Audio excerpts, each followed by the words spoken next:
Magandang araw po, welcome po sa aking channel, Love9 TV. Patalasasan po, meron po ba kayong mga properties na napapabayaan or non-performing assets? Plan nyo ibenta, pero wala kayong oras sa pagbibenta nito. Kung ito'y pagkakatiwala nyo po sa amin, tawag lang po kayo sa aking numero. Usap po tayo, gawin ko po ng video for free. Yes, libre po, wala po kayong babayaran. Tutulungan pa namin kayong mabenta ang inyong property. Kami na po bala sa marketing, sa boosting or paid ads. Even sa tripping, hindi na po kayo mapapagod sa pag-entertain ng mga buyers. Kami na po bala sa lahat. Tawag lang po kayo. Nandito po tayo ngayon sa Tagaytay kung saan meron po tayong bagong video presentation. Isang income generating property na may lot area na 625 square meters at may floor area na 802 square meters. Meron po itong dalawang bahay at swimming pool.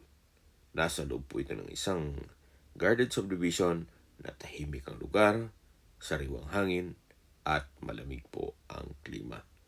Ang subdivision po ay along Santa Rosa, Tagaytay Road. Kada bahay po ay meron pong 3 kwarto o 3 bedrooms each house at mga 3 to 4-year-old na po itong property.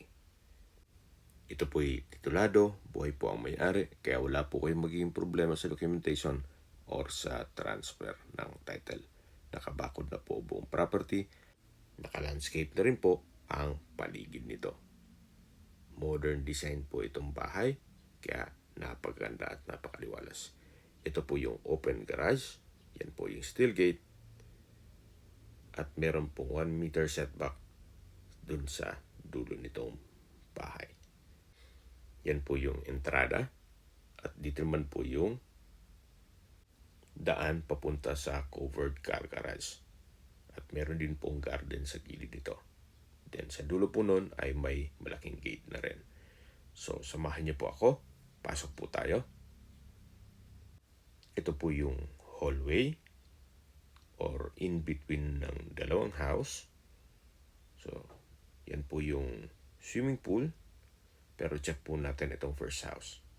Dito po sa first house ay may balkonahe. Naka-glass railing. Then dito naman po yung glass walls sa part nitong living area. So ito po yung main door. Ito po yung first bedroom. Then ito pong wall ay may wall cladding. Then ito po yung living area at sa dulo po yung formal kitchen. So check po muna natin itong first bedroom. Malaki naman po ang espasyo, maliwalas. Meron pong glass walls and windows na may curtain, naka-ceiling cove design, may pin lamps. So far, maayos po ang pintura ng ceiling at wall. Dito naman po ay may study table na may sliding glass window at blinds. Ito naman po yung wardrobe. Dito po sa dulo ay meron pong toilet and bath, kung saan maayos naman ang toilet fixtures, naka-tile bathroom wall, at meron din po itong shower enclosure.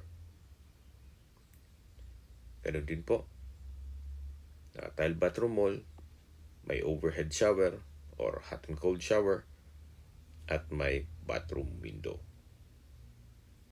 Maayos naman po ang disenyo. Elegante. So labas po tayo para check natin ibang parte ng bahay. So tunghayan niyo po itong first bedroom. Sa dulo po meron pong sliding glass door. Papunta naman yan sa balkonahe o terrace kung saan dyan po tayo galing kanina. So yun po yung pool. Then yun naman ang kabilang bahay. So ikutan po natin muna itong first house bago tayo lumipat. So ito po yung hallway. At dito naman yung kabilang kwarto, kung saan malaki din ang spasyo nito. Naka-ceiling cove design. Meron din pong split type aircon. At tungkol naman po sa mga gamit, siguro pag-usapan na lang yun ni owner. May wardrobe. Then, may wall-mounted table at may sariling toilet and bath. So, halos same setup po. May bathroom sink, vanity mirror, water closet, hot and cold shower, at ito'y naka-tiled bathroom wall. May shower enclosure na rin po ito.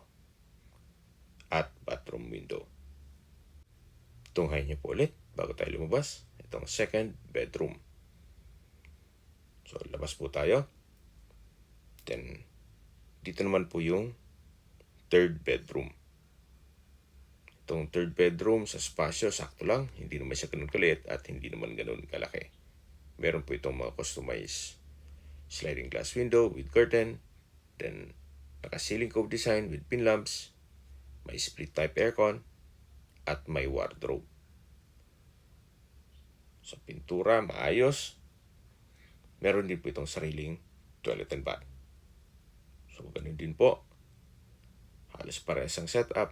Naka-wall mounted bathroom sink, vanity mirror, water closet, shower enclosure, hot and cold shower, at naka-tiled bathroom wall na rin po ito. Okay, lalabas po tayo. So, ito po yung third bedroom dito sa first house. So, mula po dito, matatanaw nyo ang living area o salas. Glass walls and windows with curtain. Naka-ceiling cove design with ceiling fan. Open concept lang po, walang partitions, kaya maaliwalas. So, yan po ulit yung living area o salas. At ito yung dining area. Then sa dulo po ay naka-glass walls with curtain, high ceiling.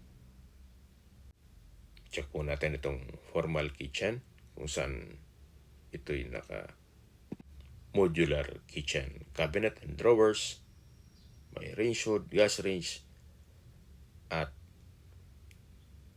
kitchen sink. Dito naman po yung powder room. Meron pong wall-mounted sink, vanity mirror, water closet, at may disenyo na rin ang wall nito. So, yan po yung dining, yung living area, at dito po yung hallway papunta dito sa main door. Ito pong main door ay naka-customize wooden door. At ito yung balkonahe. Dito naman po yung hallway. Papunta naman yan sa entrada. At yan po yung main door ng second house. May stairs po dito. Papunta naman sa swimming pool. So, mula naman po dito, ito naman yung balkonahe ng pangalawang bahay. Kung saan, ang view naman ito ay itong swimming pool. Yan po yung perimeter fence. So, napakalinis po nitong property, well-maintained. Kaya ito'y ready for operation para sa Airbnb. So, same design, itong wooden door or customized wooden door. Ito po yung living area o salas. At sa likod po nito ay naka-glass walls na may curtain. Ito po ay high ceiling na rin na may LED lamps. Then, dito naman po sa kabila yung dining area. Ganun din po. Naka-ceiling cove design, glass walls and windows from floor to ceiling na curtain. At dito naman yung formal kitchen. May pendant lamp, breakfast nook, then may storage ng kitchen utensils sa ilalim nito. At ito pong formal kitchen ay naka-modular kitchen cabinet. May range hood, tiled kitchen wall, kitchen sink, electric stove, kitchen drawer, at may spasyo para sa refrigerator. Ito naman po yung powder room. Ito pong powder room ay maayos naman ng toilet fixtures at halos same lang ang disenyo dun sa kabila. So, ito naman po yung dining area At ulitin ko po, tungkol naman po sa mga gamit, siguro pag-usapan na lang ninyo ni owner kung isasama po yan. So, ito po yung hallway na papunta sa mga kwarto. So, for each house, meron pong 3 bedroom. Check po muna natin itong master's bedroom kung saan napakalaki po ng espasyo nito. Naka-ceiling cove design, may LED lamps, then customized glass walls and windows with curtain, maayos ang pintura ng ceiling at wall, naka-tile flooring, at dito naman po ay may wall-mounted table, then meron pong wardrobe, at dito naman po yung toilet and bath. So, halos parehas lang po ang mga disenyo nila. Naka-wall-mounted bathroom sink, water closet with bidet, vanity mirror, shower enclosure, hot and cold shower, naka-tile bathroom wall, at meron pong bathroom window. Labas po tayo. So, tunghay nyo po ulit itong master's bedroom o first bedroom dito sa pangalawang bahay o second house. So, ito po yung hallway. At check na natin itong second bedroom. Ito pong second bedroom sa spasyo, sakto lang. Hindi naman siya ganun kaliit at hindi naman ganun kalaki. Naka-ceiling cove design. Then, meron din pong customized glass walls and windows with curtain. Meron pong wardrobe, then wall-mounted cabinet, at may sariling toilet and bath. Maayos naman po ang toilet fixtures nito. May shower enclosure, then hot and cold shower, at naka-tile bathroom wall. So, halos same design. Kung mapapansin nyo po, mula dun sa kabilang kwarto hanggang dito. So, ito naman po yung last bedroom o third bedroom na kung saan meron po itong mga customized glass walls and windows, naka-ceiling cove design, wall-mounted table, at wardrobe. Dito naman po yung toilet and bath. Naka-wooden door, maayos naman ang toilet fixtures, then meron din pong shower enclosure, may hot and cold shower, naka-tile bathroom wall, at bathroom window. So, ganun din po, halos parehas lang po ang disenyo nila dun sa ibang mga kwarto. Yan po, tunghayin nyo po ulit itong third bedroom o last bedroom dito sa second house. So, mula naman po dito, paglabas nyo, meron pong glass walls. At ito na po yung living area o salas, yung kitchen, at sa dulo po yung dining area. Ito po yung main door. Matatanaw nyo naman yung kabilang bahay. Ito po yung entrada.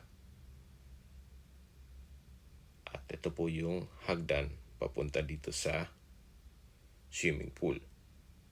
Ang kagandahan po sa mga ganitong property ay hindi natutulog ang pera nyo. Ito'y income generating. Especially pag pinasok nyo sa Airbnb. Hindi na po kayo magse-set up o kung ano man ng sakit sa ulo sa construction. Ang kulang na lang po dito ay inyong supervision. Gawa ng all set na po. At tungkol naman po sa figures, kung magkano kita nito, siguro pag-usapan nyo na lang ni owner. Pero pag peak season o bare month, hindi po nababakante ito. Then, meron pong garden set dito with umbrella.